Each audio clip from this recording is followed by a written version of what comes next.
Сәлем бәріне, бүгін алгебра есептерін шығаратын боламыз. Бастамас бұрын мені қолдау ретінде лайк басып тіркеліп, ең бастысы достарыңызбен бөлісіп қойыңыздар. Олар да біліп отырсын. Ең бірінші есеп 38-де 1. Бұл жерде берілген алгебралық бөлшектерді қысқартыңдар деген. Алгебралық бөлшектерді екі тәсілмен қысқартуға болады. Ең біріншісін көрсетіп жіберейін. Мына жерде бізде 12 мен 15 саны қысқарады, 3-ке А мен А қысқарады. Яғни мына жерде 12-ні 3-ке қысқартқан кезде бізде 4 қалса, мына жерде 5 қалады. Сонда 4, мына жерде X ешқалай санмен қысқарылған жоқ, 4X болып қалады. Мына жерде 5 бар, мына жерде Y қалды. Осылайдан болады. Немесе екінші тәсілі бар.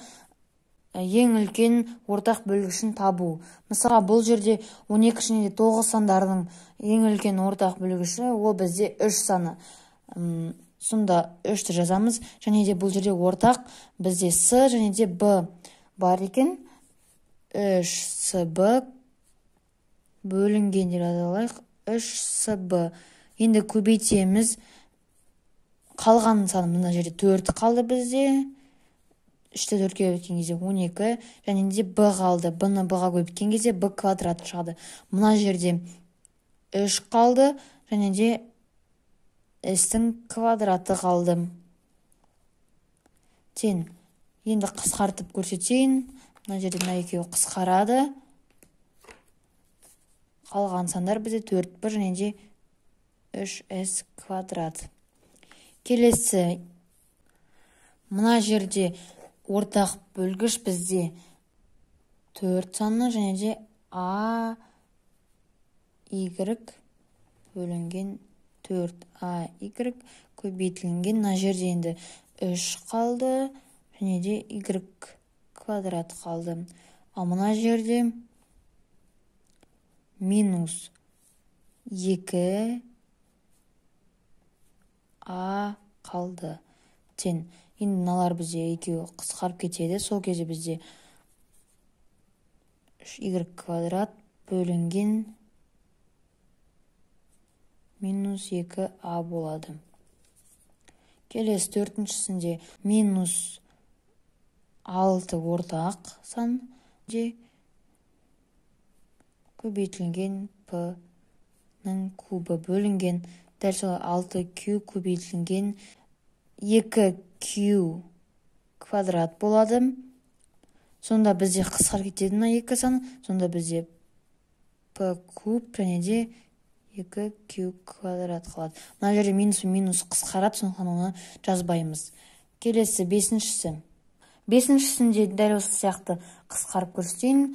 Мұнда 4-ке қысқарады. X қысқарады, X квадрат қалады.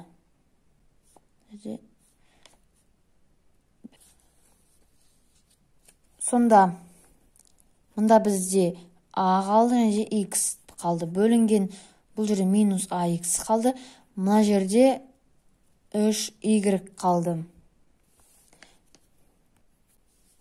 Алтыншысында осы тәсілмен көрсетейін. Мына жерде ортақ бөлгіш бізде 3 саны. Y квадрат бөлінген 3AY квадрат көбейтілген. Енді бізде қалған сандарды қарайық. Бұл жерде бізде X қалды. 3X. Және де 2Y қалды. Мыналар қысқарып кетеді жойылып. Сонда 3X бөлінген 2Y қалды. Жетіншісінде 12А С болады. Бөлінген 12А көбейтілген қалған А және де С-сын 4 бар, еще 4А және де 3 қалды. Қысқарады жойылып кеткен кезде 4А бөлінген мына жерде 3 қалды. 8-шісінде ортақ бөлімге келтірген кезде 21 саны болады. 21x-тің кубы y-тің 4 дәрежесі. Дәл солай астына да жазып қойын. 21x куб y 4 көбейтілген. Бұл жерде қалды бізде. Және y қалды. Мына жерде 4 және де x-тің 3 дәрежесі және де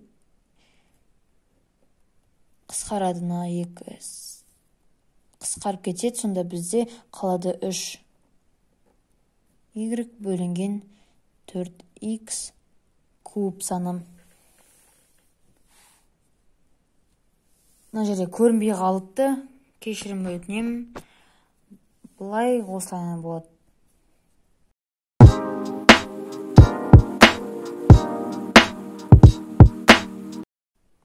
Келесі есеп 38 екінші есеп. Бұл жерде берілген алгебралық бөлшектерді қысқартыңдар деген.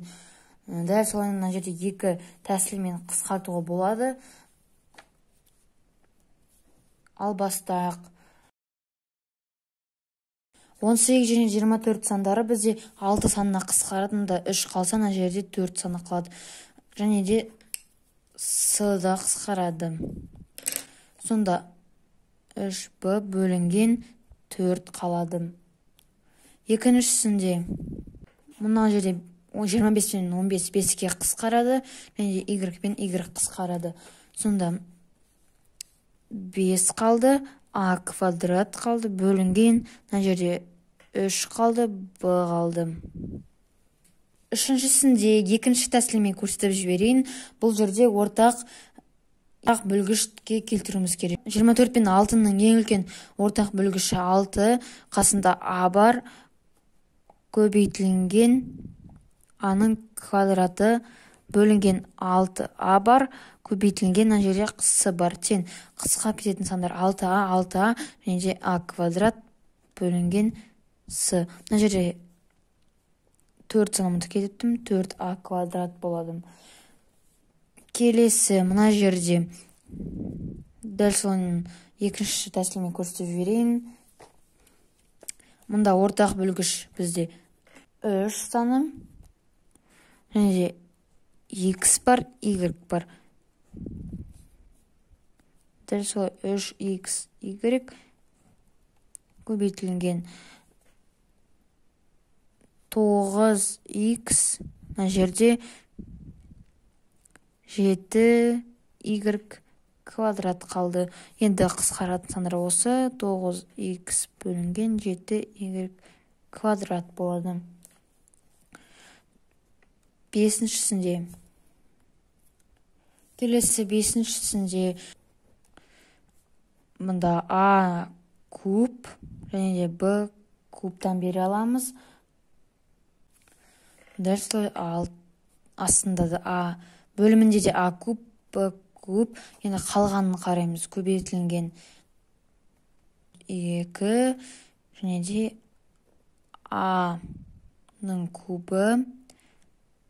Мына жерде көбейтеміз. Қалған сандар бізде б-ның квадраты. Сонда мыналар қысқарып кетеді. Сонда бізде минус 2а куб қалды. Бөлінген б квадрат қалды.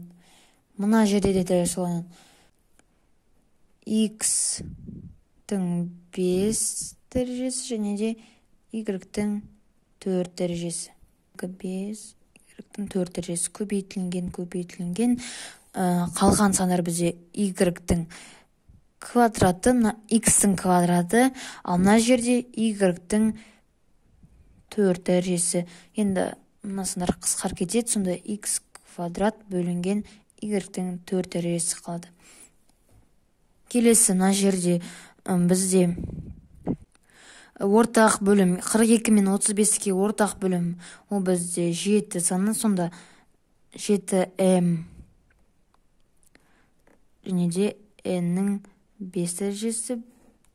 7m n 5 дәрежесі көбейтілген. Мына жерде бізде 6-ға көбейтілу керек. 6m квадратқа көбейтілу керек. Ал мына жақта 5 көбейтілу керек.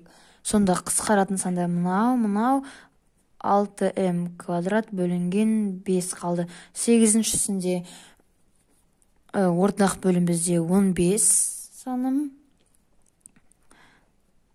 15 п-ның 4 дәрежесі және де q астына да дәл солай 15 п-ның 4 дәрежесі астында q болу керек. Көбейтілген қалған сандар бізде бұл жерде 5 мына жақта көбейтілген 10 пи, өйткені мына жерде 4 дәрежесі болса, мына жерде 1 пи мен 5 дәреже болып кетеді. Келесі қысқарады, сонда 5 астында 10 пи қалды. Келесі есеп 38-де 3-ші есеп. Бұл жерде бөлшектер берілген және де бұл бөлшектердің бөлімі 4а-ның 5 дәрежесі s квадрат болатын бөлшекке келтіріңдер деген. Ол үшін де бізге бөлімін мынау сандарға келтіру үшін нешеге көбейтуіміз керек екенін табуымыз керек. Мысалға, мұнда 4-ке көбейтуіміз керек, себебі алдында ешқандай сан жоқ. 4 және де а-ның квадратын беруіміз керек және де s беруіміз керек. Себебі а-ның квадраты а кубқа көбейтілген кезде а-ның 5 дәрежесі шығады. s-ке s-ті көбейтілген кезде s квадрат шығады. Енді мына жерде дәл солай бөлімін қандай санға көбейттік, алымын да дәл сондай санға көбейтуіміз керек. 4а квадрат s тен. Енді көбейтуіміз керек бөлек. Сонда бізде 4а-ның 4-ті 4-ке көбейткен кезде 16 а-ның кубы s шықса, бөлімінде 4а-ның 5 дәрежесі s квадрат шықты. Келесі мына жерде де дәл солай көбейту болады. Мұнда 4-ті беруіміз керек, а-ның кубын беруіміз керек және де s-ті беруіміз керек. Дәл солай 4а куб s тен. Енді көбейткен кезде бізде неше шығады? Мына жерде 4а-ның 5 дәрежесі s квадрат болса, бөлінеді. Мына жерде 20 а-ның 4 дәрежесі s 4.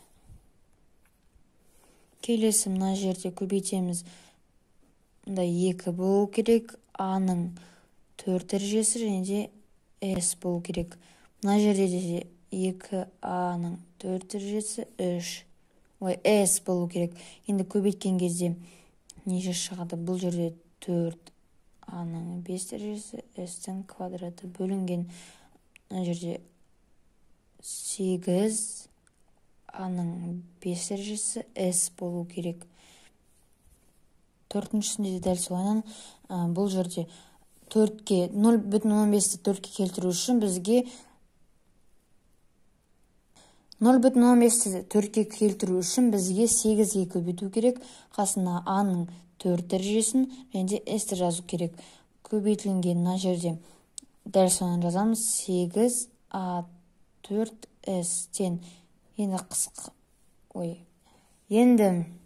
көбейтеміз. Сонда мына жерде 4-тің а-ның 4а-ның 5 дәрежесі s квадрат бөлінген. Мына жерде 8а-ның 5 дәрежесі s-тің 5 дәрежесі болады. Келесі мына жақта да көбейтілген. Мұнда 4-ке көбейту керек, а-ның 3 дәрежесін және де s-ке. Мына жерде келесі дәл осылайынан 4а куб s жазамыз көшіріп тен. Енді көбейтсек, мына жерде 4а-ның 5 дәрежесі s-тің квадраты бөлінген. Мына жерде 5,15-ті 4-ке көбейткен кезде шығады 22 а-ның 4 дәрежесі s-тің квадраты. Алтыншысында мында 4-ке келтіру үшін 4а квадрат s жазамыз. Көбейтілген мына жерде 4а-ның квадраты s тең. Енді көбейткен кезде бізде 4 тең а5 s квадрат бөлінген 5 бізде. Мына жерде минус 4 а-ның кубы xs болу керек. Осылайша видео аяқталды. Мені қолдау ретінде лайк басып тіркеліп, достарыңызбен бөлісіп қойыңыздар. Комментарияға пікірлеріңізді жазып кетіңіздер. Міндетті түрде жауап беруге тырысамын. Назарларыңызға рахмет, сау болыңыздар.